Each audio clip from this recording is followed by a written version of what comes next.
Hey, welcome to Ever Forward Radio. I'm your host, Chewning, and today I am joined by none other than the man, the myth, the legend himself, Mr. Shawn Stevenson, to talk about his new book, Eat Smarter, which is a concept that sounds pretty simple, right? Well, not so. So many of us, myself included, over the years, maybe even you right now, have struggled, are struggling with making quality nutrition choices.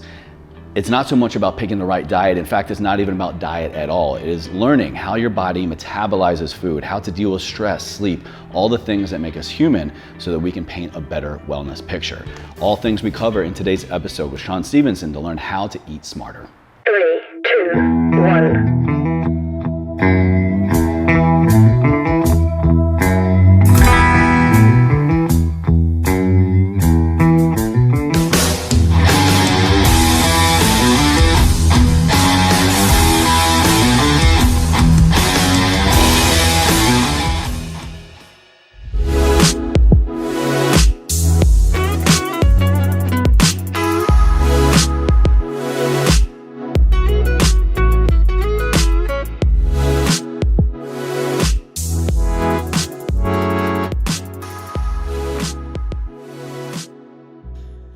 Shawn, welcome, man. Dude. Thank you for having me. It's a pleasure to have you here. Thank you so much. It's my pleasure. And I'm so stoked. I mean, because this is something beyond everything else I know we're going to talk about, but this new project, Eat Smarter, the follow-up, the sequel, if you will, to Sleep Smarter, no doubt has been like a labor of love, but also from like someone who consumes the content and it's just like, when's the next piece coming out? What's coming out, dude? So grateful to have this finally. Yeah. So grateful. Tell us about it. Why eat smarter? We went from sleep smarter to whatever you wanted, really, but why eat smarter? Well, sleep smarter really came out of a necessity. I'm a nutritionist. That's what I've been studying. That's what I've been in this space, 19 years now. Wow. And so food was my inroads. For many people, there are many different paths to the goal.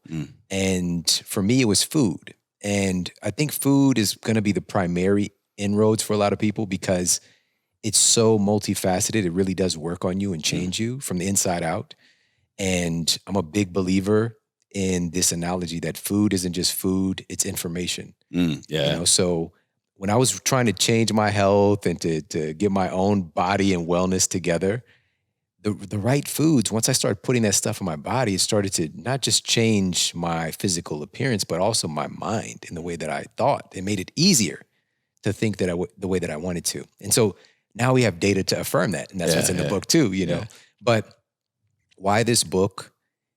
This was the book that I wanted to write in the first place. Really? But Sleep Smarter was a necessity. And what's so crazy, and folks listen to this, are probably well adept at this point with some of the basics about sleep wellness. Sure. But when Sleep Smarter came out, it created a movement because there were books on sleep wellness that came prior. And I actually know the guys who wrote it, like, Dr. Michael Bruce and Power of When. Yeah, but that was later. That was later. But he was like America's sleep doctor. That's right. There's never been a sleep wellness book that's like skyrocketed before and changed culture. And part of the reason that I did it, so I was working in my clinical practice, seeing, clients coming in every day.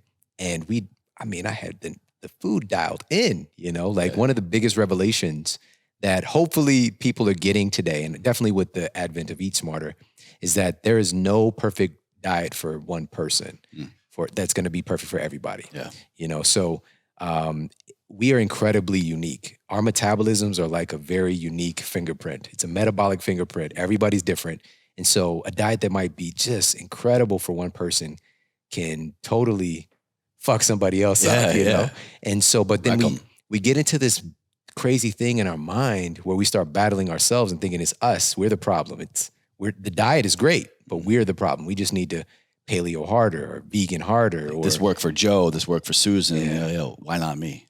Yeah, man. And to see that play out, it creates vicious circles of poor self-relation, and that's one of the big problems underlying a lot of things too, because not only is this a world-class big idea book on nutrition, but it's also very important in layering self-development, because really all of our choices really boil down to how we see the world and see ourselves. Truly. You know, so I integrate that into the book, and I think people are just going to have so many aha moments and smiles and a couple of laughs, and just seeing how we talk to ourselves, you know, because we do kind of fall into certain camps in the way that we see the world, and I go through that. But just the last thing to put the cherry on top of the why, when Sleep Smarter came out, even though I was seeing great success with the patients I was working with, we had like an 80% reversal rate for type 2 diabetes. Wow. So folks coming in on, metformin and even on insulin. Damn. It was like, it's just easy. It was easy. But the way that it happened was we were educating them on how their body actually worked, doing the one thing that you would think would be the first thing. Yeah. So I take them and I walk them through the process, like, okay, so here's what happens with your beta cells in your pancreas. Here's what happens with this particular hormone. And to see their eyes light up is just like such a great feeling and a joy. Let me introduce you to Mr. Glucagon. Yes. Yeah. So I take people even through in Eat Smarter, I give it these wonderful analogies and just make it so people understand how their body works. Yeah. And it just creates this empowerment. But there was always that other 20% would haunt me, and it's just like, what is the problem? Yeah. And once I started asking people about their sleep and seeing the connection with sleep and body fat and all the different research involved in that, I couldn't believe nobody was talking about it, because it was very like cookie cutter stuff. You need to get 8 hours of sleep. Nah, that's not it. You need to sleep better. And so, Quality, you're saying, over quantity. Absolutely. Yeah. Well, no, quantity matters. Sure. Okay, sure. Just like with calories, which we could talk about. Of course, we're going to talk about today. Yeah. But, it's the quality aspect was definitely overlooked. And so taking people through and helping them understand what is sleep, how do we know it's quality sleep, and also very practical. Here's the big secret and why it was so successful. I know that people want change, but they don't want to change that much. You feel me? So that's like the bitter pill, probably. Yeah. I'm sure someone just like felt that. Yeah. For sure. And so just knowing that little bit of data, I would take people and give them these clinically proven strategies that they don't have to turn their entire lives upside down to get the results. So, and that just made the book incredibly successful. And it took me as a nutritionist and put me in a different stratosphere. So now when I talk about food, a lot of people are listening. Yeah. And this conversation needs to be had. Yeah, you became the guy, which is a whole other concept of, I'm almost even curious, like, do you regret it in some ways? Because then you become like the pigeonholed sleep guy, but you're like, no, wait, I know a lot of other things too. There's a lot more going on to health and wellness and performance than just sleep, but I won't go there. But the book was monumental, Sleep Smarter, and honestly is a big reason why now for me the last, I'll say probably 2-3 years, sleep for me is king. It's paramount. My kind of personal hierarchy of wellness has gone through a lot of rotations, but for damn sure now, it's sleep, it's nutrition, hydration, physical activity, and then exercise really is like almost the last thing. Yeah, funny enough. Yeah. But this gets into the conversation of what I was taught in a traditional university. Right, yeah. My very first day in my college nutrition class is like auditorium class. Mm-hmm. The teacher walks in. He's overweight. Oh no, that's the first pet peeve. But I didn't think in it, and it's looking back at it, I didn't believe that he could tell me what I needed to know. But it's because I thought that this nutrition class I was taking had to do with fitness. Right. I thought that this would make me more fit. I didn't understand there's a difference, a subtle but important difference between fitness and health. Yeah. And we were also taught the very first day, calories. We talked about calories. The magic C word in all the curriculum. Calories are king. There's some dirty C words, and calorie is one of them, And so we really dove in talking about calories, but in a very conventional cookie cutter way. Yeah. And the goal, very simple. If you wanted to lose weight, you have to expend more calories than you take in. So basically, exercise more and eat less. Eat less, do more. The same thing I was fed for years. And the whole industry is built on that premise. Yeah. And the craziest thing, and what people don't want to acknowledge is, quote, health experts, is that hundreds of millions of people have done that exact thing. And now we know, and I've got the data in Eat Smarter, that the number one, or it's like teetering around number 1 and 2. Yeah. way that you can foresee somebody's going to gain weight within the next 2 years is if they go on a calorie restricted diet. Really? If they go on a calorie restricted diet, it is the best marker we have of future weight gain. Oh, shit. Okay. And the question is, what's going on behind the scenes? And so we get into that. And the analogy really, so well, if you want, we could talk a little bit about the history of the calorie. I would love to. Yeah, let's go there. Kind of like in the back of my head question from the first was, I mean, I think you've already been talking about it a little bit, is eating better, eating smarter. Yeah. And I was kind of curious, like, what was your mentality going into calling it eat smarter instead of diet smarter? Getting rid of that D word entirely, man. It's another that's a whole other paradigm dirty shift. D word. Yeah, which kind of feeds into like the background, the real meaning of calories. Yeah. It's more than deficit and surplus. It's survival. It's livelihood. It's longevity. It's telomeres. It's all of the things. So did that kind of play a role into eat smarter over diet smarter and the influence of the word calorie? This is so important, man. What you just said is like, it's profound because it's really getting to the essence of why I did what I did in this book. It's because it's not about diet and food in and of itself. In the process of eating, the biggest mistake in our culture today is that we have linked up psychologically diet to weight loss. Those two things are really synonymous. When people think about dieting and nutrition, it's largely connected to weight. Whereas now, and I layered this so deeply into the book over and over again in every aspect, food and eating controls every single area of our lives, everyone. And so we've got the latest data, which again, there's been access to it for many years, but nobody's ever put it together on how food affects your ability to connect with other human beings, how food literally affects your proclivity towards violence, how food affects your ability to have compassion and patience. Really? Wow. How food affects your ability to just retain your memories, for example, like of this conversation, all of these things. So in the first section of the book, we focus on the metabolic side of food. But finally, I'm taking people through and showing them exactly how their metabolism works. How does food control your metabolism? It's not this little cookie cutter, just get in a calorie deficit, like how does it work? Where does fat fucking go when you lose it? Where does it go? Let me take people through and show them the entire process, but in a way that makes sense. Have you ever shared that, by the way, with people? Like the end process of losing weight, like we breathe it out. Yeah. It all comes out like particles, CO2. Yeah. Like when you think about it, like, those few donuts last year, like you've been breathing them out. Like that's where it goes. That blows your mind. So I've been talking about this for a while, and I'll include it here and there, but to put it into a book, a book has a virility to it, because 9 out of 10 people don't know that. And we think that for us psychologically, again, we think that we're losing fat when we're sweating. That's like a big, kind of psychological link up. That feeds into what you're saying earlier of I got to do more. If I want to burn more, lose weight, I got to do more, burn more. Yeah. Right. So exercise, that's the fat cells crying. It's having a good breakup cry. But in reality, you only are losing, when you're actually, quote, losing fat or losing weight, that's only about somewhere around 10 to 15% is going to be from fluids. And this includes urine, this includes sweat. The vast majority of it is going to be excreted from your body via your lungs. And about a third of that happens while you're sleeping. So I'm sure that played into Sleep Smarter. It's all connected here. Yeah, it's all connected, man. So it's just the real underlying premise and why it's such a profound book, and like the places it's going to be. Like this is going to be in stores across the country that you wouldn't expect. Target stores and things like that.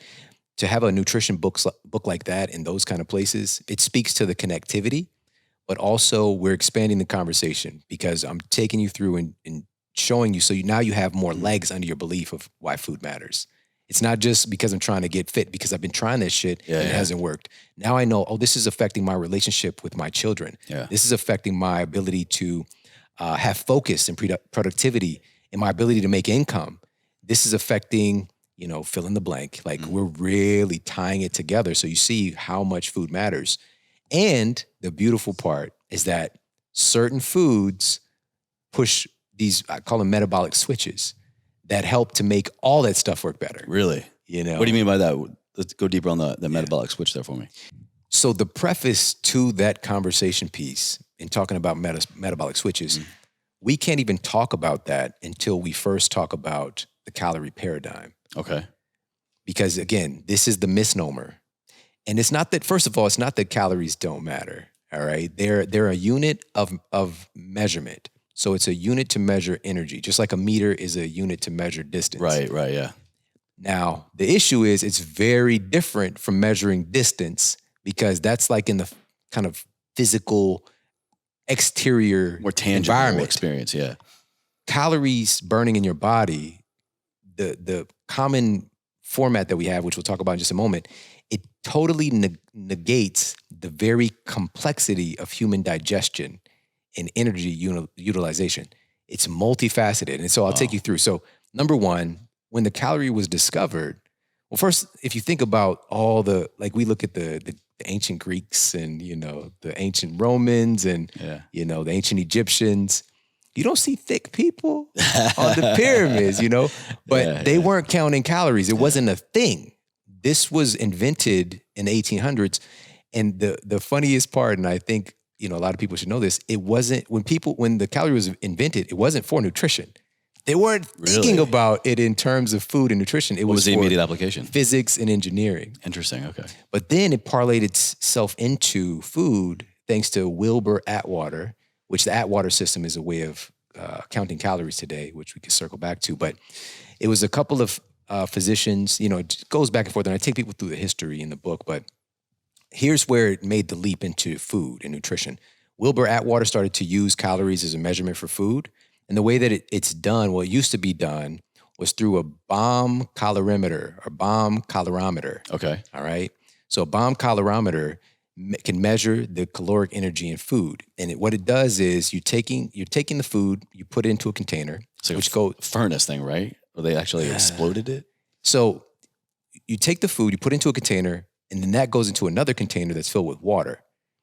And so then from there, they use electrical energy to incinerate the food and see how much they can warm the water. Yeah. And that tells you how many calories were needed to warm the water, right? So that gives you the calorie amount. The problem with that right off the bat is that your body doesn't digest everything that's in that food. So already that creates a schism in the format. There's indigestible products, especially if you're eating real food. Right. So, okay, now here's where it made the jump into common calorie lexicon was in the early 1900s. There's a physician named Dr. Lulu Hunt Peters.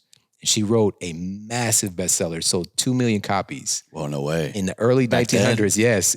That's like damn near everybody got it. You know? Shit. And she this began the indoctrination of our culture of starting to view food in terms of numbers. And so she had, I got to preface by saying this, she had constant battles with her own weight.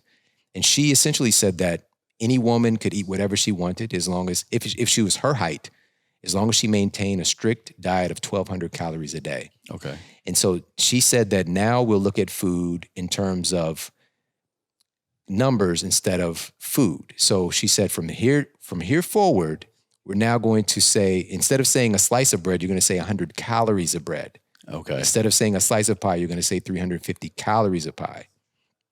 And now this it seems like a subtle thing, but now food isn't food and multidimensional and dynamic anymore. It's numbers. And we're not looking at the impact it has on your body. It's a variable in the life formula. Yeah, exactly. It's so much bigger than just numbers. Now, she also, within these pages, and I went and I read this old fangled writings, and it was such an adventure because I couldn't believe some of the shit she was saying. But this was when she began to usher into popular culture, connecting food with morality. No way. And really affirming that any kind of struggles with weight had more to do with character defect because this all just comes down to numbers. And the words punishment are starting to be used, and the words sin are starting to be used. Oh, wow. And this was also around the time of World War I, so the food rationing was really hot and popping. And with that food rationing, she was leveraging that. She was putting her elbow into it and saying, hey, when you feel those hunger pangs, because you're going to be hungry, you should have a double joy knowing that you are saving a child from having hunger pains, or you're helping a soldier to eat, So now, and you know that you are having the hunger pangs of losing a pound. So it's also linking up that weight loss involves you being hungry. Wow. Right? So all of these things are becoming a part of our culture, and we're born into it, so we don't even realize it. Yeah. So that was really the advent of calories making the leap into nutrition, and it's just gotten worse from there. And by the way, the Atwater system they don't use the bomb calorimeter to measure that. It's a lot. That takes a lot of time and energy. These uses the Atwater system, which is like stuff again we learn in school. Protein 4 grams of calories. Carbohydrates, 4 grams of calories. Macro table. No, I mean, 1 gram of protein is 4 calories. 1 gram of carbohydrates is 4 calories.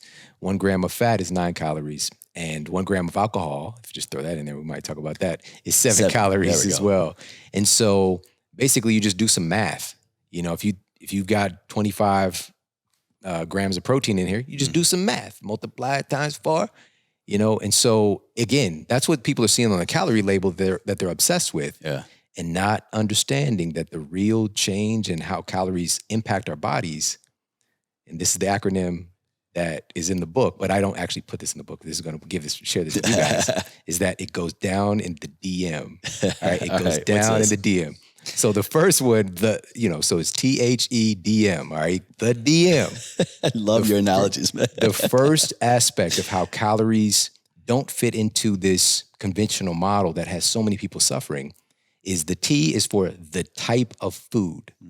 The type of food itself has a massive impact on whether or not your body is storing, absorbing, or even utilizing those calories in the first place. What exactly do you mean by type there? Okay. So there's a wonderful study, and this was published in Food and Nutrition Research, all right? It's great. This is a really fascinating study. They wanted to find out if there was a difference in the rate of calorie burn for a meal of whole foods versus a meal of processed foods. And Pretty straightforward. Okay. They took study participants, and they gave some of the folks what they deemed to be whole foods, which was whole grain bread and cheddar cheese, all right? So this was the whole food camp. And they gave the other group white processed bread and cheese product, okay, which is Kraft, by the way. Kraft can't legally say it's cheese. Cheese product. Come on. All right? And so they gave them these meals, and then they measured their rate of energy expenditure, which is fascinating, that they're actually just seeing what happens in their body when they have these foods. After they compiled all the data, the folks who were eating the processed food sandwich had a 50% reduction in calorie burn after eating the meal. Half. Yes. Holy shit. Just by the nature of the food, the type of food that they were eating. Half. I wasn't expecting that. Prevented their body from burning as many calories from that food that they just ate. Okay? Please get this. This is some powerful shit. Right? And like we say this, like, the quality matters. No, I got that data now. Right? So now you're going to understand. Everybody's going to understand. Everybody's going to know this study. Right? So the type of food matters. So that's number one. So that's the T and the DM goes down in the DM. The H is, if we're looking at, so the type. So first of all, we got type of food, and with the H, this one is, it's a little bit complicated. Okay. But it's incredibly simple. It feels like this one's got a story behind this. Right. Like this. Well, yeah, there's like 2 stories. I'm just trying to pick which one. So how the food is prepared. Okay. This matters. Okay, so I'll just make this super short. I also discuss how the cooking of food, how the advent of fire really helped humans to evolve the very complex. We have the most complex brain on the planet in the known universe from what we know. Yeah. And a big part of that, this massive increase in the sheer volume and capacity of the brain was tied directly to the ability to cook our foods. We were able to extract more nutrition from the food suddenly. And some folks might be like, what about raw foods? Raw foods is the truth. I'm not saying it's not, but we know this is just based on real data. Sure, yeah. This was a massively important thing. Now, here's why this matters in the context of how calories affect us, is that the bioavailability of those calories is going to be influenced by how the food is prepared. So I'll just give you an example. Everybody has probably made spinach before, sauteed some spinach. Right where I was going. My go-to example for spinach and heat. So you got spinach, and the older the spinach leaves, the more sturdy the cell wall. And plus, you got some plants over there. That one looks like a big-ass spinach leaf right there. I wish I could take the green thumb credit. That's all my wife. Maybe get a spinach plant. So you take that, and if you understand that the older, the more mature the plant, the sturdier the cell wall. So if you just eat that spinach leaf, it's difficult to extract any nutrients or calories from it. It's literally more fortified at the cellular level. So it's more, it's locked away. Higher maturity, right? Yeah, it's locked away. Behind these cell that's walls. why baby spinach in the same volume you can get more because the cell wall isn't as sturdy. Right. Or if you cook that spinach, suddenly the calories become more accessible to your digestion. All right, if that makes sense. So, and when you cook it, the ability to chew it and digest it becomes easier as well, which we'll come back to in a minute. But the sheer volume of spinach, if you get this massive like Sam's jumbo box of spinach and you cook it, and it's just huge box, and then all of a sudden it's like a teeny little comes down to like this Gerber much. baby cup, when you cook it. Where down. did it go? And it's all that caloric density is now, so the sheer volume you can eat is more. So it makes it easier. But bottom line is when you cook your food, how the food is prepared is going to influence how many calories you get from it. So with that said, I don't want to take that down too many different lanes, but you want to have a diversity of how your foods are prepared. And this doesn't mean to just don't cook your food. Right. Or to just eat, only raw food because you won't get as many calories from it. You want to be just aware that this matters. Understanding these processes behind that can influence your decision-making process for the foods that you eat, no doubt. Because these are the things that are not accounted for on nutrition labels. Yes. And we're going to, so I'm telling you, man, Eat Smarter is really ushering in a transformation of how we see food. Wow. So that's the TH. The E is your efficiency of your digestion process. Okay. I'm going to flip this a little bit. All right. I haven't talked about this yet. All right. So I'm going to flip it a little bit. But so next up is the E. And the E is going to stand for energy exchange. Oh, okay. All right. So energy exchange has to do with the process of taking calories from the food that you eat requires calories to process. All right. So making digestive juices, your enzyme production in your mouth. That's salivary amylase. Yes. The chewing action, taking the swallowing, the churning of your stomach, secreting the bile, the nutrients moving throughout your gastrointestinal tract, getting pushed through your small intestine, and the different vitamins and minerals and amino acids going to different places. All that requires energy to happen. Yeah. How do we think it works? Exactly. Yeah. So this is not being accounted for either. There's an energy exchange that takes place when you consume a food. Now, some of these pieces are a little bit better known, which protein, for example, requires more energy in that energy exchange to digest. So to digest your proteins right off the bat, just say you consume, just to make the math easy, 100 grams of protein. No, actually, we'll say 100 calories of protein. Okay. So 100 calories of protein, right off the bat, about 20 to 30 of those calories are going to be used to digest it. So you're going to get a net gain of about 70 of those calories. The body's commission, man. It's pretty steep. And you got to think about this too. It's because with proteins, it has to take the protein and unravel those bonds and just get those amino acids that the body's looking for so it can actually do something with them. So it's an energy exchange. For carbohydrates, somewhere in the ballpark of 5 to 10% of the calories you consume are used to digest it. And for fats, it's 0 to 3%, somewhere in that ballpark, maybe upwards of 5. So there's a big difference with protein. And protein is the one that's really left out of the conversation a lot now, and then all the debates about what's the most important. Which of course, like we can get into a whole conversation on that. But bottom line is it costs calories to digest your calories. This is not accounted for in product labels. And I'm going to give everybody a really good example, a tangible takeaway for today. There was a wonderful study that found that the study was basically saying the Atwater calorie system is flawed. Oh, really? And so what they did was have folks to eat some almonds, 170 calories of almonds, and they found that they actually only had a net reception or gain in their body of 129 of those calories. Interesting. Right? So your body is doing more energy and work to digest the calories and get all these other potential benefits, the vitamin E, the phosphorus, there's calcium there, getting all these micronutrients that you need for other cool stuff. And it's far less calories that your body's absorbing than you think. Versus if you're consuming a Twinkie, or, some ding dongs, you're getting a lot of those calories. As a matter of fact, we showed from the processed food example, your body not only is going to consume those calories, but it's going to be much less likely to burn them off and let them go. Interesting. All right. So that's THE is where we're at, energy exchange. We're almost in the DMs, baby. All right. We're almost there. Now we're going to jump to the DM, which is the digestive process itself. Okay. Or digestive efficiency. Okay. What do you mean by that? So what this means is this really goes to everybody has this unique metabolic fingerprint.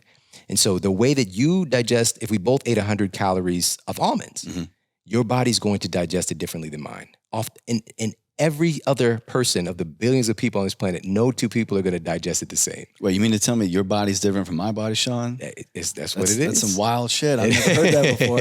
You're battling a lot of cases. This should be Captain Obvious stuff, Yeah. But, and even men and women, men and women's bodies process just right off the bat. Hormones are different, calories different. And but even not the same body as you get through age, Right. Your body changes. 0 to 12, 12 to 20, 30s, 40s. That's a whole other rabbit hole with hormones and everything just working against you. The commission gets steeper. Yeah, that's for sure as we age, And what it really boils down to for folks to okay, so my digestion is different. So your production of enzymes, your enzymes are biochemical catalysts that basically enable your body to do everything that it does to turn that food stuff into you stuff. So your expression or cascade of enzymes and that production, that's going to be an influence on that digestive efficiency. Your stomach acid, which this is an epidemic today. Really? With people actually being able to produce adequate digestive juices to properly digest their food. To really break it down and to extract. Yeah. So this is why, these, so-called heartburn, right? This is, it's an epidemic, man. So many people have no idea how bad this issue is. And I'm sure that feeds into another section of your book. We can get there if we want, but the whole gut health, microbiome. That's the M. Oh, shit. So let's just go, it goes down in the DM right here. So the microbiome, that's the M. Your microbiome is really, this should be step one when we're talking about calories. Okay. Because your gut bacteria, viruses, fungi, there's an incredible cascade of microbes that reside inside of our bodies that are determining what your body does, if anything, with the calories you eat. Really? They decide first. All right? And this is not part of the conversation. And so how is this demonstrated? It's a really cool study. This was published in the peer-reviewed journal Cell, very prestigious. What they recently found is that there's specific bacteria in mice that actually prevented their body from absorbing as many calories from their food. Interesting. Right? Now, you might be thinking, well, I'm not a mouse. Yeah. Well, now we have human studies, and one of them is at the Weizmann Institute, and they found that there's a certain prevalence of different types of bacteria that are more prevalent in folks who are obese. And when they took what they call these, quote, fat bacteria from obese test subjects and implanted them into mice who were lean, it caused these mice to become insulin resistant, gain weight, and body fat. Versus when they took the bacteria from healthy human subjects and put it into the mice and they stayed lean. Bruh. Yeah. Yeah. Holy hell. Yeah. So this bacteria talk, this is real, and this is not being accounted for. And also the fact that we have massively disturbed and destroyed the human gut microbiome in the last few decades. Yeah. Just to give you an example, if you think about allergies, peanut allergies, for example. When I was a kid, there was no such thing. Now it's you got to go through like a peanut metal detector. Yeah. Like, beep. Like, I know you got the nuts on you. You can't come into school. Yeah, not within a 100-foot radius. Sorry, you're out. You're out. And what it is, what the best data we have shows is that it's because of the disruption to our microbiome. And it just causes this cascade of like immune responses, these hyperimmune responses to our environment. Like, we're not supposed to be allergic to the world. You know what I mean? I know some of those people, yeah. Yeah, So, and I was one of them. I had absolutely terrible asthma and hay fever. Dude, I can't believe it was my life, but I had a blue inhaler, a white inhaler, and I had a pink inhaler. And it was my thing to get by. Yeah. And I haven't had any of those. It's so crazy to even say this, but it's been like 20 something, about 20 years. Yeah. But it was just normal to me. I just thought that was normal. Like, I can't breathe. I can't. It's just who I am. Yeah. This is me. This is my circumstance. Gotta bring my inhaler to practice, like, come on. But, once I didn't know that I was fixing these underlying issues at the time. Right. By modulating and eating real food. So one of the best studies that I highlight in the book really points to the fact that the greater microbiome diversity you have, the much more likely or higher ratio of fat metabolism or fat burning you have. It's and by that directly you mean, correlated. Well, like the bacteria, probiotic, prebiotic, all those enzymes, all these things you've been talking about, that's what you're referring to? Yeah, so specifically we're talking about bacteria for this specific thing. Okay. And there's certain bacteria, like there's these camps of like firmicutes and Bacteroidetes, but in bifidobacteria, lactobacilli, there's so many different types of bacteria. You got some bacteria fighting back. Yeah, it's just like, because I'm zooming into that my one belly. Like, and me too. Akkermansia, boy. Don't forget Akkermansia. But the greater the diversity, and so one of the things I looked at was, okay, what's happening in folks who have more of a kind of traditional, like hunter-gatherer gut microbiome, and it's just like 4 times more diversity, 10 times more diversity than the Western gut that you'll see in a person who eats the Western diet. And that lack of diversity, so basically what the summation is, as your diversity of gut bacteria goes down, your rate of weight gain, or specifically fat gain, goes up. Okay. They're directly connected. And as we can start to increase the diversity, the rate of body fat goes down. Amazing. So how do we do this? This is where, I focus a lot of attention as well, because there's very practical, but we got to make it fun. We got to make it cool. And I wanted to just clear up so much of the confusion and all the infighting. Like, it's the keto versus the vegan versus this is a unifier. Me versus you, us versus them. Yeah, we should not be doing that shit at all. I agree. If anything, it should be us versus Ronald McDonald. You know what I mean? Like, the hamburglar's getting everybody. So that's the kind of, like, we should unify for that. But, Ronald's out here swimming in it. Like, he didn't give a shit about a pandemic. Man, he's welcome, open arms. He kept he's an essential business. You know what I mean? God. So, but what we do, what I've done here is like bringing together all the most poignant and really visceral points that are universal in every diet. So no matter what diet you subscribe to, we can make that framework work better. Yeah. And most importantly, giving people permission to be flexible within that diet, because the confines of any diet, if you're hurting yourself, because a lot of times, again, somebody might get great results, but then a year later it stops. Or the friend gets great results and they don't. And so they blame themselves. Well, the second they stop it, it all comes back. Yeah. But that should not be happening. I agree. That goes back to when when you're actually doing something abnormal and you're setting your metabolism up to fail. Yeah. That goes back to that, the focus on calories. Like, when you stop existing on this incredibly low calorie diet and you start eating again, you shouldn't just balloon back up. If you're eating 500 more calories a day, it doesn't work like that. What's happening is changes in your endocrine system and the organs that are regulating the hormones related to fat loss. And I take people through that too. But with clearing up the fuzz in the communication, everybody's heard about probiotics at this point. Oh, sure. Now, the biggest problem with this, because you could pop probiotics all day, you're like, oh, I just got to get that diversity. That's what people are here. Like, I just got to increase my diversity of bacteria, and especially after see the data in the book, I'm just going to take probiotics or take some probiotic foods. No, Get that bucha. that's not how it works. It does not work like that. How does it work?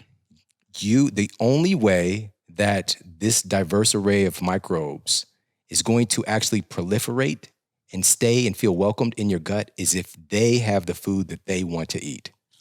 There it is. Okay. Yeah. It's just like anywhere you go. If you go to, a party and you don't have any other choice, about like, I'm going to a party, I know I was going to eat there and they don't got the shit you like. Well, guess what? Del Taco's open. Like they're going to leave. Yeah. You know what I mean? So it has to have the appetizers and the food for the specific bacteria strains that you're trying to proliferate in your gut. So some folks are doing elimination diets and removing complete categories of foods that could and might help them feel better.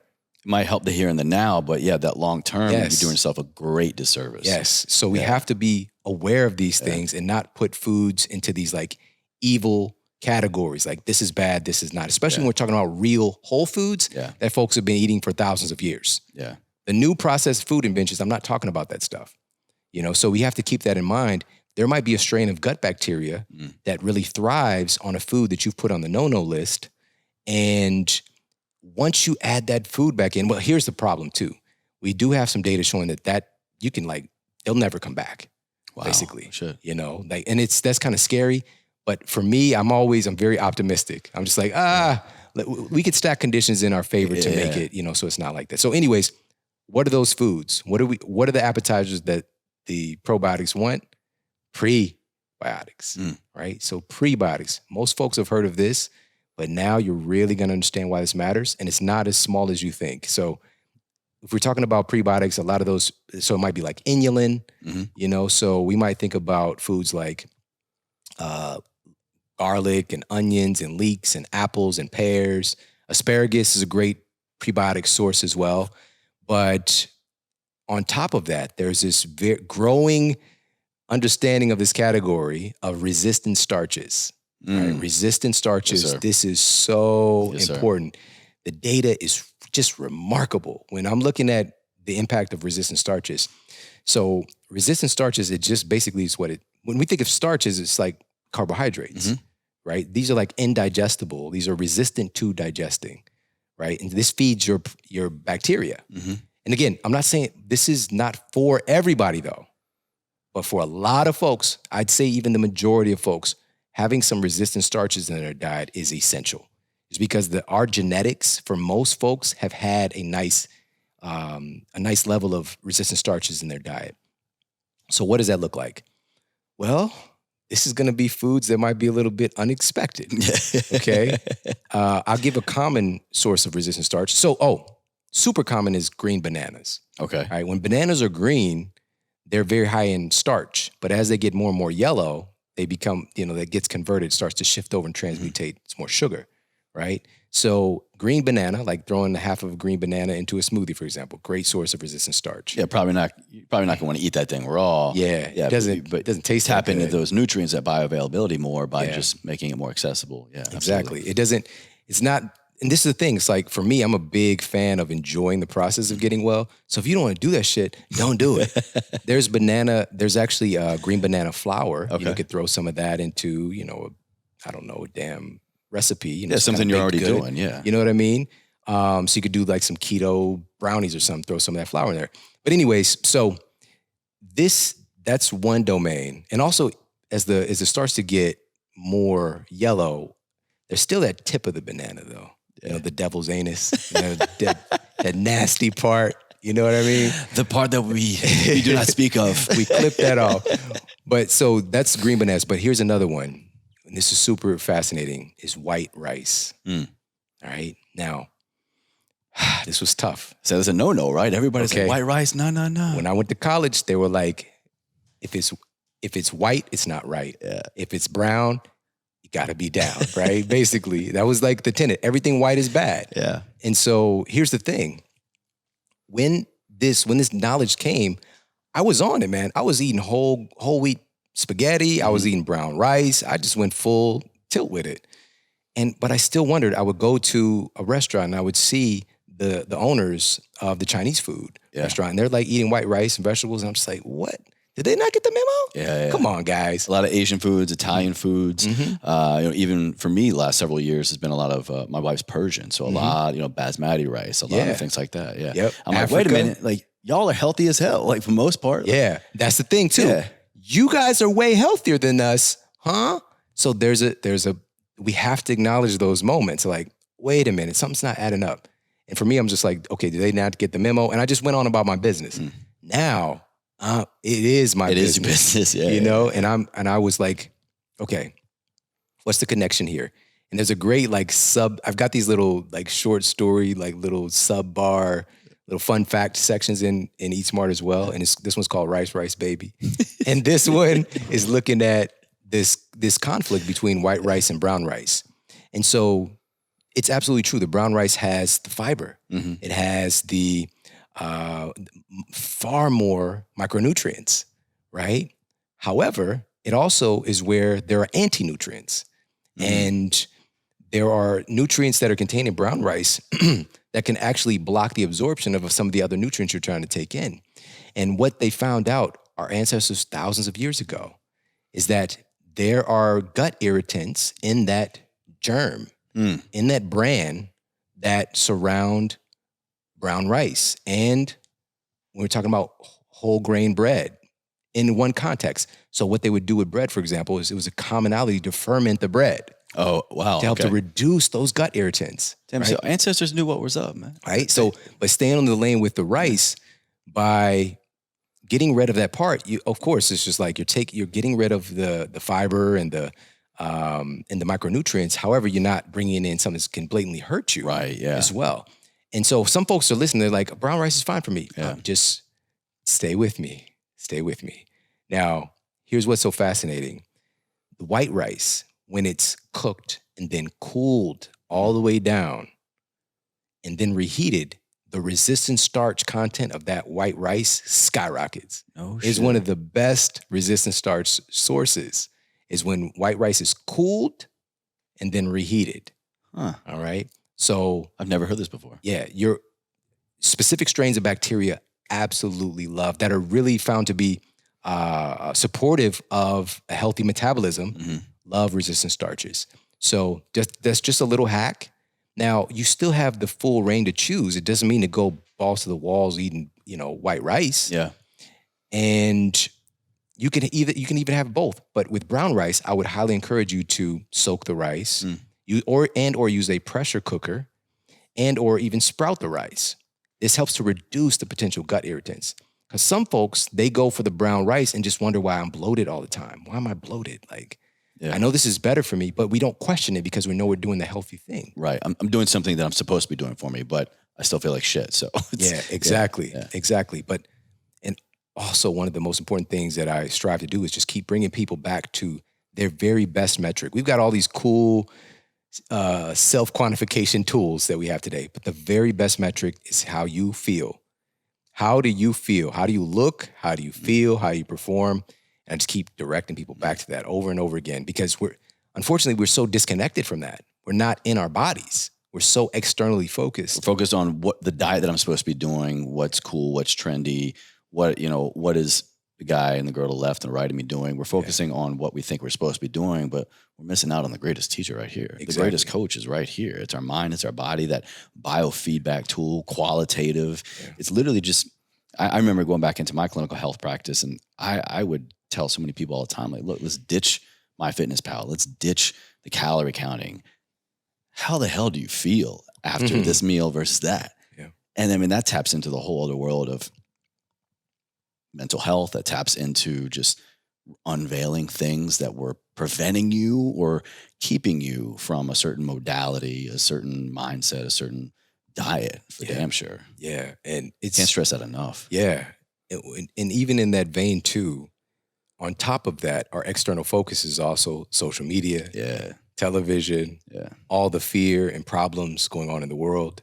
And so we lose a connection with that internal guidance system, which we all have, but we can end up with a lot of static on the line and miss out on that valuable feedback. It's happening all the time.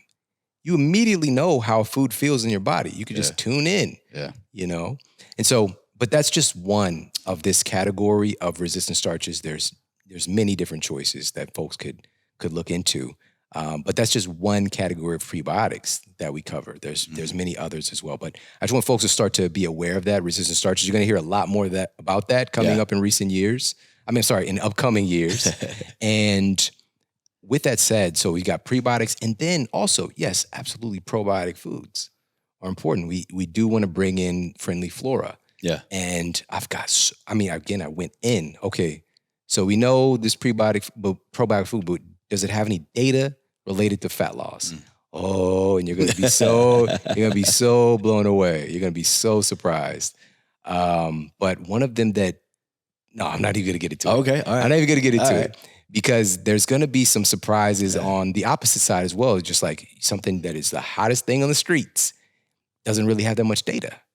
However, a lot of anecdotal data, which we cannot negate that as well. Yeah. Some folks add something in and it's, clearing up their skin. They have more energy, whatever. We cannot negate that. Just because we haven't ran clinical trials doesn't mean that it's not effective. Yeah. I'm saying, what I really leaned into was, here's the things we know for sure that you probably aren't getting the information about, So that's it, man. So prebiotics, probiotics, and then they're going to actually make vitamins and minerals in you for you. SCAFAs, right? Short chain fatty acids. This is another thing you're going to continue to hear so much more about. This has a direct correlation to gut inflammation, to your metabolism and fat loss, or the ability of your gut bacteria to make these short chain fatty acids in you for you. So you got prebiotics, pro, and postbiotics. Interesting. All right. So they'll make these postbiotics for you, and so biotics means life, by the way. So pro means for life, probiotics. It sounds like a win-win to me. Yeah. So yeah, it's a beautiful, beautiful thing, man. And then one of the other things that we do is focus on, okay, what are the foods that are clinically proven to help in this entire process of fat loss? So, because like I mentioned, we take people through, all the different enzymes and hormones involved, like how this organ produces this hormone that does this thing that gets the fat out, right? And a couple of the surprising things, man, which I guess, it's not really that surprising, but the ratio of omega-3s to omega-6 fatty acids is a huge, huge player in this equation, because one of the most recent studies affirmed what we kind of already knew. So through our evolution, and Dr. Kate Shanahan's really good friend, she's amazing. Early 1900s, when they did biopsies of the human body fat, and this is great because you could actually take a sample of what is the fat made of. And it was found that about 2 to 4% of our body fat as humans was made up of these polyunsaturated fatty acids, or PUFAs, right? PUFA. It doesn't even sound right? Get that PUFA out of here. Puffer. I'm puffer. So that 2 to 4%, and that's okay. That's from naturally, it's not that polyunsaturated fats are bad. They're naturally occurring foods, specifically nuts and seeds. Right? Today, when taking a biopsy from humans of today, the average Western person, their body fat content is now 15 to upwards of 30% polyunsaturated fatty acids. The ingredients that make the human of today is different. All right? The very stuff that makes us up. And what the hell happened? Yeah. And is this okay? It's not okay. It's not, no. Because first of all, the vast majority, probably 99% of the PUFAs that we're taking in are from these highly processed seed oils. And so what I'm talking about are, canola oil, soybean oil, rapeseed oil, sunflower oil, and this quote, vegetable oil. Greatest marketing trick in history. Because you got vegetable in the name, even though it literally is not a single vegetable that it comes from. And flip that bottle around, people. Take a look. Yeah, man. And what's so crazy is what's required to make that oil, to get that oil from that plant, is insane. The bleaching, the deodorizing, just to be fit for human consumption and to not be disgusted by it is unbelievable. And there's actually a study that I cited in the book from one of the most prestigious journals on the subject matter of inhalation and toxicology, found that even smelling these oils when you cook them can damage your fucking DNA. At that level. I just edited myself. I caught that Bro, at the end. I can't believe it. Even smelling it while cooking it can damage your DNA. Shit, all right? damn, man. Which, that doesn't even make sense. Yeah. Right? But it does. It kind of does. So what the data shows is that traditionally it'd be a 3-to-1 ratio of omega-6s to omega-3s. Now it's upwards of 50-to-1 for Holy some folks. hell. Average is somewhere around 17 to 22-to-1, which is astronomically different from what we evolved having. And so what one of the coolest studies found was that as you start to shift that ratio back into balance, where you have closer to that 3-to-1 ratio, or even like 10-to-1 ratio, we see a direct impact on reduction of body fat, reduction of weight, regardless of the caloric intake. So taking folks and having them on the same caloric diet, simply shifting that ratio of fatty acids, folks lose more weight. So this gets beyond the calorie conversation when, these, so-called weight loss experts are just like, are you in a calorie deficit?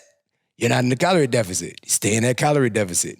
That's not the whole story. And people are hurting because of it, So it's like, we have to stop thinking about food in terms of numbers and also the quality and the ratios that our genes are expecting of us.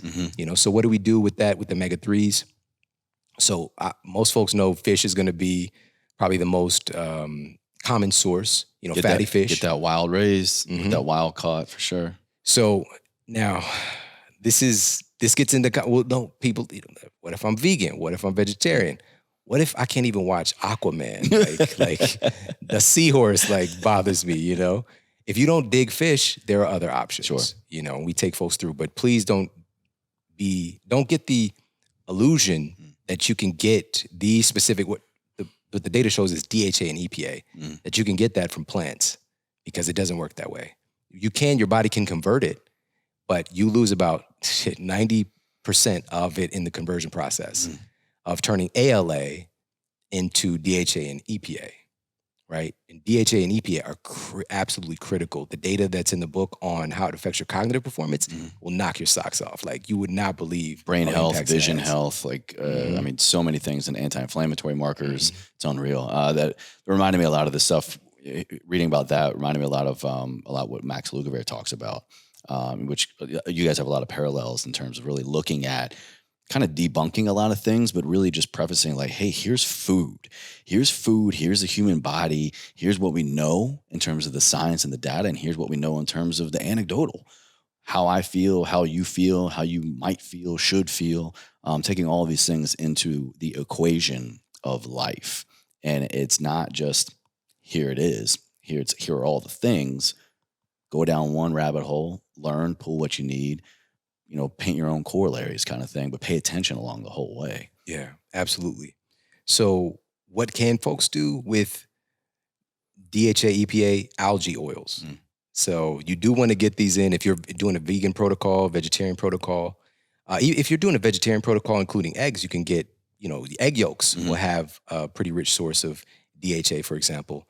However, the best source is going to be, if you're just trying to do food only, is going to be fish. There's going to be some in various different, other types of meat as well, and eggs.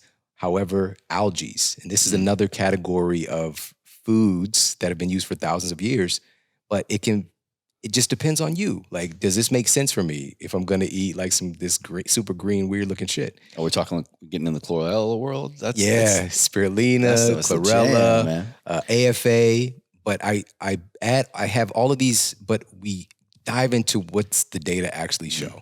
Not just thinking, of course, like spirulina is the highest protein food that we've ever discovered, the highest ratio of protein gram for gram. It's about 71% protein by weight. Which is nuts, by the way. But the thing is, it doesn't weigh that much either. So given its like microscopic size. Yeah. So you can have that as a supplemental form of protein in your diet. However, because it doesn't weigh very much, if you have the same amount of protein from your spirulina versus, somebody who's having a chicken breast, for example, you're going to have technically, the scientific term for the amount of spirulina you're going to have is buttload. All right, you're going to need a buttload of spirulina. A metric buttload. You know, you got a metric buttload. You know, so we're talking like 2 cups, and nobody's going to do that. So don't get it twisted. But also, the quality of the proteins too. Right. You know, that's something special about plant foods and spirulina. If we're talking about that category, very digestible. You know, there's like soft globular proteins. When we talk about something like hemp seeds, for example, very digestible, very similar to what's found in egg whites. Which You're a is big super hemp protein digestible. fan, I know. I've been talking about this for a minute. Yeah, For a 15 minute. years. Yeah. You know, so that's what we got on the food front. But we basically go through and knock out like, okay, so here, this food, and I put together, hit the studio and put together a mini course of 10 of these specific foods that are clinically proven to have a massive impact on your fat loss related hormones. And I put that mini course together, and we're giving it away for free right now. Amazing, when folks pre-order the book. So, and this isn't one of those like, here's this PDF. Like, this is a real 10 video course. And it's so beautiful and just like so rich with information and fun. Like, I really feel that the process of learning this stuff should be enjoyable. Absolutely. You know? I mean, or else it's not going to stick, or people aren't going to want to come back to it. They're going to have resentment. They're going to have PTSD for all this stuff that they're learning to try to make themselves better, you know? And that's what we're trying to cut off. Couple of things top of mind. Can you stick with me for a little while longer? Of course. Again, why I loved how you titled this book, What to Eat, instead of the diet everyone needs, the diet you should eat. You really kicked things off with kind of describing, I won't put words in your mouth, but like most of us are focused on fat loss and or probably should be. And I'm not saying from, like that last 5 pounds or 100 pounds, but just in general, I think it's a fair statement. A lot of us are focused on fat loss when it comes to our diet. And if we're being honest, we probably could. But then you immediately went into not just making a statement and providing this information, but just breaking down what fat is. Mm-hmm. Yeah. And I mean, for me, it was a great reminder and some new information in there. And it brought me back to years ago. We both actually had her on a show. I found her through you, Dr. Sylvia Tara, The Secret Life of Fat. Yeah. That book probably helped me the most. Yeah. And I gave out copies to my patients when I was a health coach. Yeah. And I was like, this book blew my mind. So if you could highlight, Sure. like, not only why at a high level is somewhat of a focus on fat loss for most people a good thing, and then please, like, share with us why fat is not this big, scary monster that we all make it out to be, most people. Yeah, man, such a good question. And this is a big part of the issue. This is a big part of the reason we haven't solved the problem, is that there's been this war on fat. Yeah. And not even understanding what it is. Fat is very good at what it does. It's an organ. It's an organ first. We could start there. So fat isn't just, we tend to think of it as just Which you do. My first doggy here in the book. Your body fat is an organ. Yeah. I mean, we tend to think of it as like there's this, we got some fat tissue or fat cells. It's an organ that is deeply interconnected, and it communicates and produces hormones, its own hormones, and sends signals throughout your entire body, constantly feeding back information with your brain on the reserves that you have available. But here's the thing, like I said, it's very good at its job. If we didn't have fat, we wouldn't be here. We would have went extinct a long time ago. Yeah. It's given us this incredible evolutionary advantage to be able to store energy and use it for the things that we need to get done to continue to consume energy and store energy. Now, the problem is that we don't have a famine around here anymore. Knock on wood. We've got 24/7 access to basically any food you can conceive of for most folks today, within some certain bounds. And our genes are not wired up for this kind of exposure to food. And your body fat is just it's waiting around for a time when you're not eating, so it can do its job. It's a container, it's a storage place. Now, when we're targeting fat to try to get rid of it, we have to, number one, bring a level of great gratitude and respect, because that body fat has been so helpful in us surviving, right? Honor the fat, respect the fat. Honor sensei fat. Yes. Hi. Shifu fat. Shifu fat. And with that said, so here's what's so interesting is that when we're talking about fat loss, we also need to be more specific on what that means, because there's many different types of fat as well. And that's what, you really highlight in this section. I greatly appreciated that. Oh man, it was a pleasure, and it was an adventure, like, and these are things I've been talking about for years, and I get to put it into this form where so many people are going to be like, oh my God, I had no idea. Yeah. So we can start with subcutaneous fat. So subcutaneous fat is the fat that's basically just below your skin. And when folks are talking about subcutaneous fat, this is the fat, on your arms, your butt, your legs. You can have some on your belly as well, but that's this kind of stuff that you pinch. The other type of fat that we're talking about around the midsection is visceral fat. And so your visceral fat is not the stuff that you can easily pinch. It tends to be more firm to the touch. This is known as more of like organ-associated fat. It's deep in the abdomen, and it tends to put a lot of pressure on your internal organs. So your pancreas is stressed, your liver is kind of like crowding and pushing stuff around, and like, your kidneys, it's just really creating a lot of pressure around your core. And it's very dangerous. Of all the different types of fat, visceral fat is most associated with mortality, higher rates of mortality, and basically death from everything. From that's the one you want more social distancing with. You want to increase the social distance in that visceral the social fat. distancing of the visceral, yes. And what's so interesting is that there are hormones that actually take visceral fat and can redistribute it to as subcutaneous fat. It can shift it around in your body and make it less dangerous. Wow. And we talk about that too. Yeah. But so we've got subcutaneous fat, we've got visceral fat. So these are kind of our two targets. But we also have intramuscular fat. And so intramuscular fat, when I was in school, I had this belief system, because of the education, that fat and muscle are dichotomous. Like they're two different things. Like you have one or the other. You're gaining one or losing the other kind of thing. But they're actually very interconnected, especially intramuscular fat. Intramuscular fat is right there on site with the muscle to provide energy for your muscles to do the shit you need to do. So brown adipose tissue, when we are babies, it's baby chase. When there's baby chase, you had a lot more brown fat, as far as the ratio on your body, because it's like this evolutionary advantage to help the baby to maintain its body temperature and prevent against survival. Yes. Yeah. But as we get older, the brown fat ratio goes down substantially. Most of us carry it around like our collarbones, our upper shoulder blade area, and along our spine. And now here's what's so cool. You can improve the production and activity of your brown adipose tissue through specific changes in your lifestyle. Most notably, folks know about the cold stuff, exposing yourself to cold, but also there are things you can do with your diet that can increase and improve the function of your brown adipose tissue. Wow. Now, this is what's really cool. Your brown adipose tissue, again, this doesn't store fat, it burns fat, right? It burns fat. And just to share this, I just want to share it. I'll share it. Yeah, please, so please. One of the most fascinating things that was found as far as nutrition is concerned, to increase your body's, the activity of your brown adipose tissue.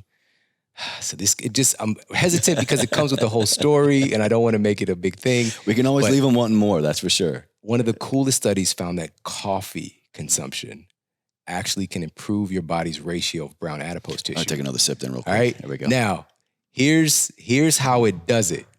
What the researchers found, first of all, is that folks who were consuming coffee in the study, they could see that there was heightened activity. They could see the brown adipose tissue areas on their body start to light up, demonstrating higher rates of thermogenesis. Now, it comes in through a backdoor mechanism. Now, it's the other category of fat, which is beige fat. So you've got brown fat and you've got beige fat. So what they found so beige fat is so unique, and I love this about the human body. It's so powerful, so amazing. But beige fat cells can become either white fat or brown fat. It becomes what your body needs. Depending on what, how does it get there? It becomes what your body needs. However, the needs can get skewed. Your body can think, because of processed food consumption, stress, that it should produce more white adipose tissue. We need to save up for a rainy day. And you just keep making more of it. And versus adding more to the brown adipose tissue. Basically, there are things you can do to basically make the beige cells get a tan and become more brown, right? And so one of those ways is coffee was found to be able to do this, to promote the browning of your beige fat cells. And beige fat cells they're genetically distinct and different from brown fat, by the way. They have their own precursors. So it's pretty fascinating. However, there's a U-shaped curve of benefit with coffee. All right, it's always a catch. Always a catch. You can bring me down. Because now. Americans were like, some is good, more is better.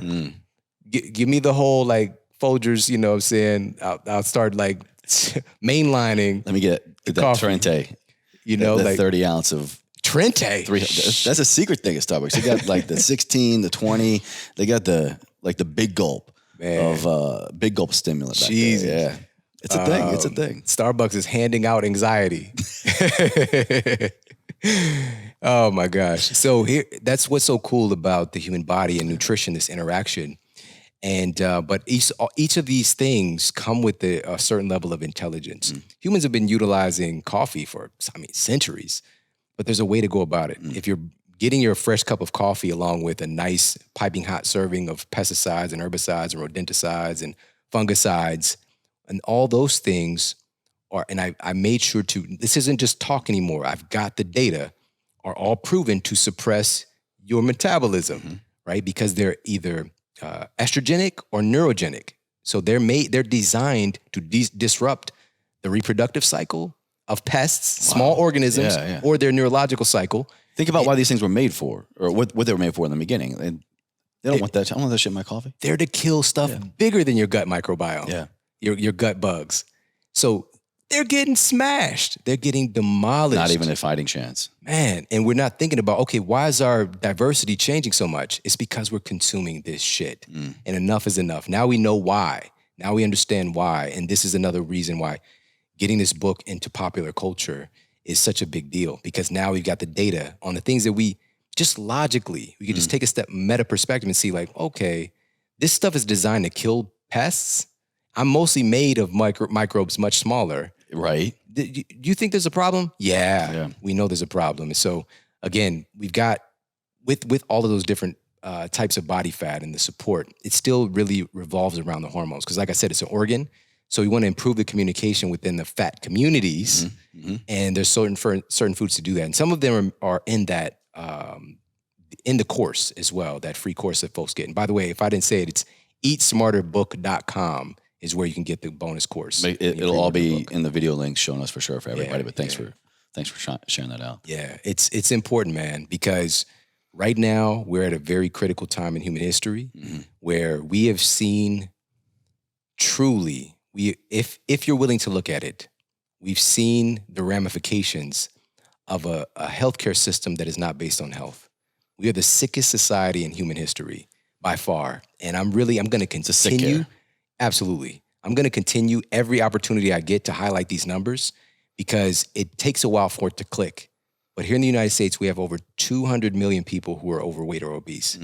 So when I'm talking about the science behind this whole process, millions of people every year get onto conventional calorie-restricted diets and they fail, not because they're not smart or because they're not trying hard. The system is flawed and it's incredibly one-sided. And so over 200 million people are overweight or obese. Over 125 million people have type 2 diabetes or prediabetes here in the United States. It's unbelievable. And the ratio of children, it used to be adult onset diabetes. We had to change it. My entire family. The juvenile. Yeah, we had to take that out. Now it's just type 2, you know?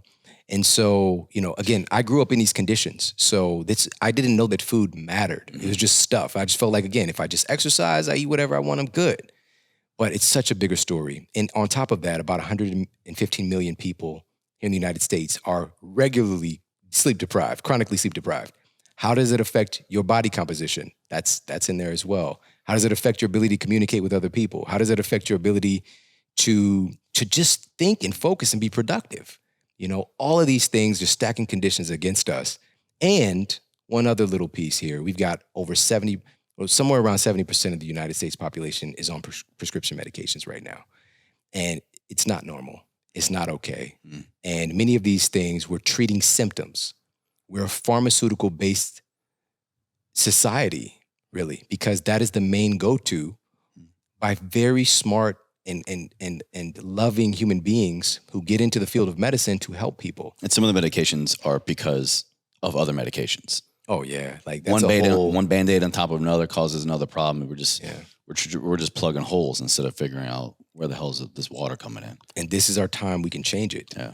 Because our greatest susceptibility to the virus that's on everybody's lips, you know, hopefully it's not on your lips, but the virus that's top of mind for everybody, Not you know up in what I here. mean, Yeah. is, and I shared this data very early on back in April. You know, we had data coming out of Italy, and the folks, you know, their minister of health, who's kind of like, you know, their Fauci type character.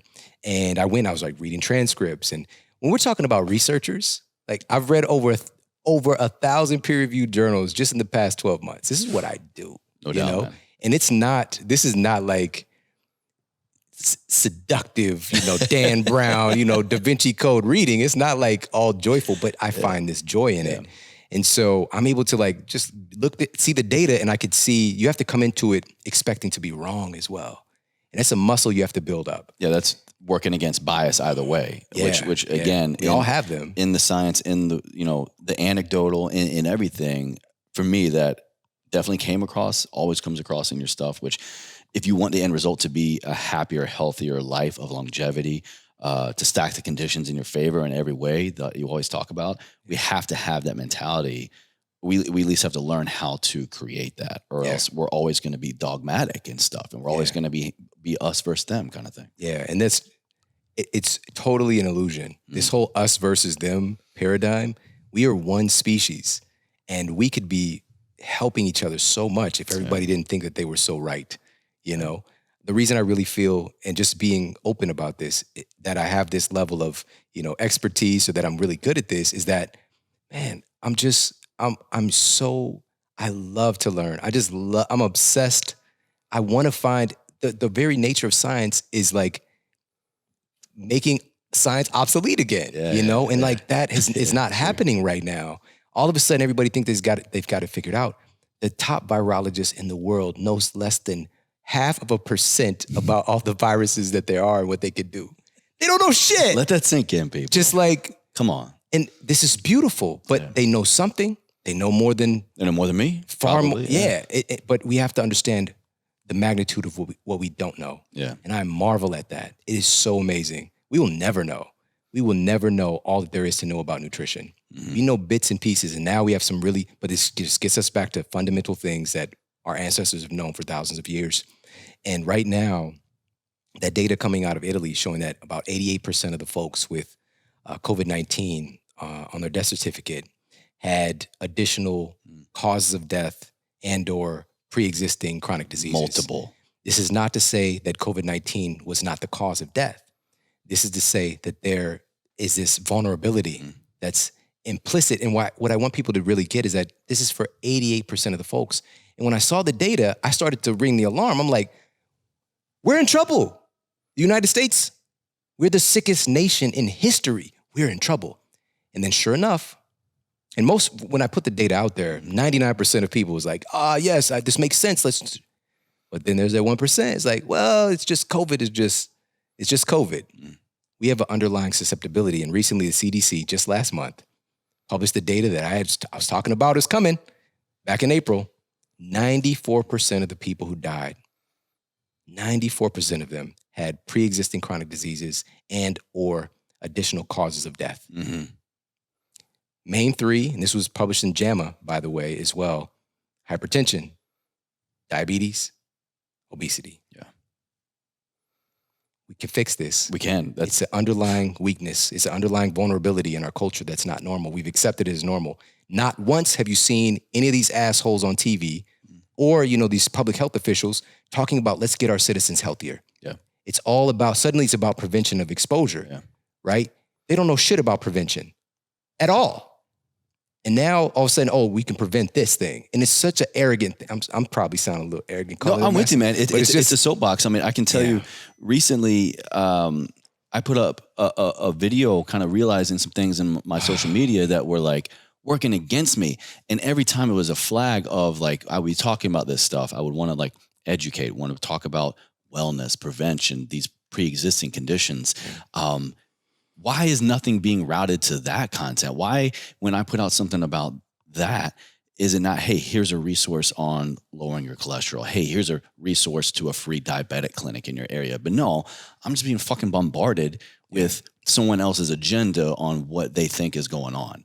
And I mean, that's a whole other rabbit hole in and of itself. But to Shawn, these last like 6-7 months, man, in everything you've been putting out, and now I know, like, in the background, it's just like we're fighting like this uphill battle that absolutely has to keep going on. But it's just like, look at what we're facing. Yeah. This is the beautiful part. What keeps me excited and happy and joyful about it. Because of course I get in these moments, even just a moment ago, like I kind of get a little pissed because it's right there for us to see that the attention is not being put on the thing that matters most. Yeah. And our underlying susceptibility. It's as if we can't fix it. That's how the system is operating, as if you've got diabetes, it's just the end of the story. And now we know that this is completely reversible for the vast majority of people. I'm not talking about type 1 diabetes, but there are people with type 1 diabetes who are freaking killing it as well. They're thriving, they're fit, they're healthy, they're living a full life. That's possible. But what examples do you have? And I grew up, I didn't have these examples. So my body started to break down when I was 20 years old. Yeah. When I was 15, actually, I broke my hip at track practice just from running because my bones were so brittle. I was made out of the shit I was eating that I thought was normal. Glass man. Yeah, I was Mr. Glass, you know? Then I turned into Bruce Willis, you know? But here's the beautiful part is that when stuff is so unstable like this, and there's so much nonsense, we can actually see it and bring it to the surface and we can change it. When the system prior to all this happening is very sturdy, very strong, now people are questioning things finally, you know? And so it's so funny that the things I've been talking about for, again, about 20 years, they start integrating themselves into wellness cultures and corporations and things like that. Now they reach out to me like, I'll say it, Nestle reached out. Like, really? Like they reached out to ask me to, like, you know, work with their team and their employees and all that stuff. And for me, when I see them, I was like, Shawn, we need you to help change our optics. That's probably what it was. Like, I was just like, do you guys actually know what I do, you know? But the thing is, we've been just basically weaving it into the culture, just bits by bits. And here's the most shocking piece that I want people to really know. I would say this, but now we actually have some data on how long it takes from a really well done, peer-reviewed, randomized controlled trial proving the efficacy of, say, this specific food and nutrient to be used in place. And we'll just say something that's even more effective than a pharmaceutical drug in this clinical trial, proven to be effective. It takes from that trial being done on average about 17 years for it to make it into clinical practice. Yeah. We don't have that kind of time. No. You know what I mean? But the beautiful part is we also right now, we have this instant connection where you don't have to wait, but you need to be tapped into the right thing, you know? And so that's what this is about. That's what you do. You know, that's what I'm about. So I live and breathe this. And right now is a really important time for transformation because there's no way that when I was saying earlier about having this kind of, you know, our health experts right now, you know, the folks who are running the different task force is this level of arrogance that you can outsmart a virus that is way smarter than you, obviously. Like, that's the problem. The thing that we do know that we have some education on is human health and sovereignty. What does it take to create a healthy, sovereign human being? If we're not doing those things, we shouldn't be talking about that other shit. Or even if we're talking about the other shit, please talk about the stuff that we know as well. Come on, you know, even the playing field a little bit. Yeah, so I'm just very passionate about it, man. And I feel that, you know, I'm here for this moment. Like, we all get to choose our meanings, you know, and I choose to believe that I was born right now at this time in human history for this moment of change, because I know that our children and grandchildren and generations to come are going to be looking back at what did we do now? What did we do in this inception point of 2020 and this virus that took over our reality? Did we decide to become a healthy, happy, sovereign human species? Or did we ignore all of the signs in our faces and continue to buy into the medical paradigm that has continued to fail us every single year? Yeah. Everything gets worse and worse and worse. And I don't have to make it up anymore. Heart disease continues to go up. Cancer continues to go up. Alzheimer's continues to go up. Obesity continues to go up. Every chronic disease, they haven't cured shit. And as a matter of fact, heart disease is the number one cause of death. Yeah. Number 2 cause of death is cancer. Number 3 cause of death is iatrogenesis. Most people have no idea about this, and you can go look up the study on Johns Hopkins. The third leading cause of death is iatrogenesis. Iatro means physician, genesis means created. Like, just pause right there. Physician created. Ending. Our medical model, medical error, is the third leading cause of death in our country every year. Not just 1 year, every year. Damn. And people do not understand this. And it's, again, this is not to say that these aren't good people, but if you take very smart people and you teach them the wrong thing, they become world-class at doing the wrong thing. It's just that simple. If the only tool you have is like, okay, they have high blood pressure, prescribe a lisinopril and a statin. If that's what you do, that's what you're gonna do. Yeah. But we're changing it. There's a big shift happening with integrative medicine, functional medicine, a big shift to nutrition and health. It's happening in bits and pieces, but this is the inception point of a big change, potentially, but we need everybody listening to be a part of it. Dude, Shawn, I've got like dog ears and moments from what I picked up and what to eat so far that, dude, I mean, I could like hold you captive for like 6 more hours, but I want to ask one more question before we begin to wrap up. And I've heard in your story what you've been talking about a little bit today and just what I know of your story to begin with. Hell, it's even what you literally put in your introduction. Where you come from, like the background of not having the immediate access to information and stuff like this, really resonated with me a lot too. Growing up a country boy in the mountains with my grandparents, it was kind of like a dichotomy because I didn't have access, and it didn't really sound like you had a whole lot of access to a lot of these great resources and foods and stuff like that. So it was a little bit of, food deserts or whatever you want to call it. But then also like we almost didn't really need it. I mean, I ate so much of the foods that my grandparents grew in our garden, and I just ran and played in sunshine and like just lived. Yeah. So it was like I didn't have access, but I was good. Mm-hmm. And then when we got plugged back into society, that's when shit kind of like, like the world is our oyster kind of thing, all these other variables. And that's when processed foods and too much information, all that. I've heard this in your story. Like I said, you literally launched the book with it. And you were talking about earlier, this book's going to be everywhere. It's going to be in Target. Did your background of lack of access to this kind of information play a role in your mission? It kind of sounds like now to get this out into those areas, because I mean, no doubt it's going to be Amazon. It's going to be all the places that we can learn. All the people who have access to that can learn, but the people that are going to Target, the lower socioeconomic, the food deserts, like, was it that important to you? And is that intentional? Yes. Yeah. This is why I did it. Yeah. I might not ever say this again on the show, but that was the underlying reason for writing this book. I felt it, man. And it's because of, before we even started recording, man, it was getting like, the vibe was changing. It's getting emotional because of kids, man. There's so many children who are the victims of all of what's happening right now, and they can't choose for themselves. Right, I was born into the conditions. So I'm speaking from a very firsthand perspective, growing up on welfare and having the government cheese and having, the food stamp Christmas and then having nothing, and being able to find a way to just eat. My mother sold her blood so many times just to get us food. Damn. And if we talk about, why don't you just work harder and pull yourself up by your bootstraps? Yeah. She did. She was working overnight at a convenience store, and she ended up, somebody tried to rob her and they stabbed her 8 times. She almost died. These are the conditions that I grew up in.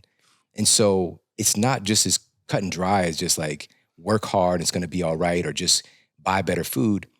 We have to work as a society and first just realize and put the spotlight on the fact that there is some massive like food inequalities, because all the conditions that I saw, when I was in college, all these, I referenced when I was in college, I lived in Ferguson, Missouri, which has become very popular now. Yeah. But I experienced a lot of the same issues that you might think about. And in my neighborhood, Whole Foods? Are you kidding me? Like, I didn't even know that existed. I didn't know that was a thing. Like I walk out my door, liquor store, Chinese food, 3 pizza places, Lee's Chicken, McDonald's, Steak and Shake, if you want to get fancy, Steak and Shake, Dairy Queen, Yeah. and McDonald's, Arby's, which who eats Arby's? Never mind. They got the meats. Yo, I'm They not have the gonna lie, meats. man. I'm kind of a roast beef. I like me that roast beef. So that's what I'm saying. But in my hood, though, I guess, They don't want you to win. That's really what's going on. Krispy Kreme's, Burger King. I'm just just taking a walk mentally. I can see you. You got that mental map. Yeah. Then we've got Jack in the Crack right there. We've got Wendy's across the street from that. This is what I see every day. Every day. There wasn't a gym a gym? Farmer's market, produce stand. None of this. Yeah. This wasn't in my reality. I didn't know those things existed. The first time somebody took me to, it was a friend of mine, she was a woman. I was in college. I was probably like maybe, 19, 20. No, I'm sorry. I was 21. I was 21. And she took me to Wild Oats. She was a chiropractor, right? I've heard this. Yeah. So she took me to Wild Oats. And I'm just like, for what? Wild who? What is first of all, how the oats wild? You know what I mean? And they're in there like juicing, there's like grass growing. I'm like, why is there grass in the store? But I went and I started there were these books in there, the nutrition prescription books, just like looking at all these different nutrients that did these different things. And at the time I was dealing with this essentially massive degenerative condition with my spine, arthritis of the spine. I mean, I couldn't even walk and it was terrible. And I start to see, okay, wow, this thing does this thing does that. I thought my bones were degenerating because of calcium or whatever, because that's what I saw on TV. I found out, omega-3s are important with your bone formation. So I started to see that these things existed. I got exposure. Yeah. And then it changed everything. No one told you what to do or told you what to read, what to believe. But just the access. Yes. The access is the gateway to all of us being able to figure our own shit out. Yeah. Yeah. And that internal guidance system, that the static on the line started to dissolve. And because of that exposure, I ended up changing the world. And how often can that happen? For so many little kids, little boys and girls that just need access. Yeah. Just some exposure. Just get good things into their body and watch their intelligence and consciousness flower.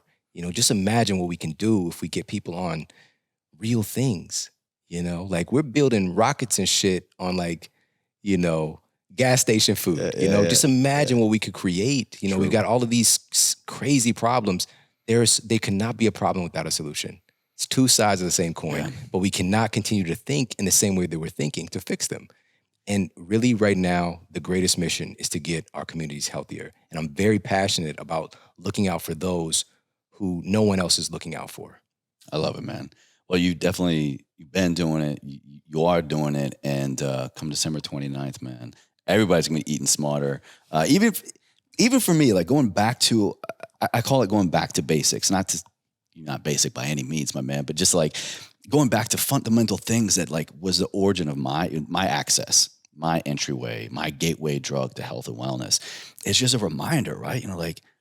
I don't need to be taking this for granted. I shouldn't be taking this for granted. Oh yeah, here's why. Here's what this does. Here's an optimization tool. Like it's crucial for la-di-da-di everybody, man. Yeah, so I'm just so said grateful. I got to say this, man. Yeah. And I because for me, my passion, what I would want to know for myself personally is what can take me to the next level, right? And so it's in there for everybody. Yeah.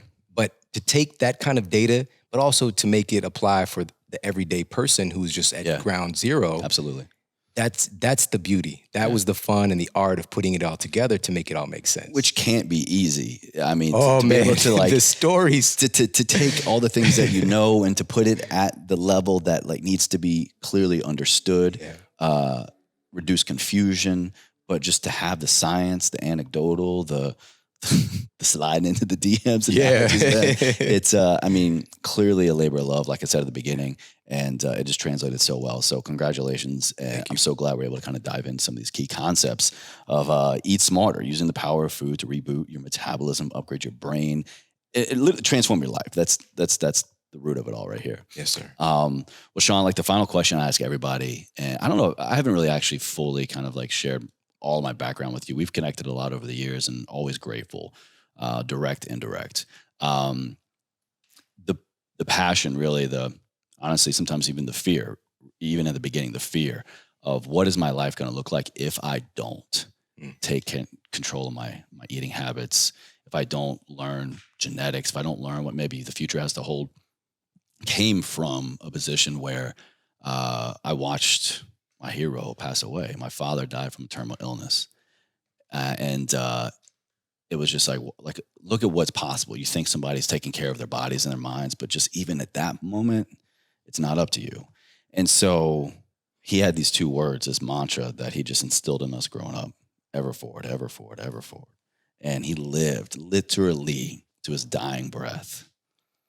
And it was just something that I grabbed hold of, and not only helped me get through that loss, but now it's like my whole purpose for what I do. Mm. So what does that mean to you, man? How do you live a life ever forward?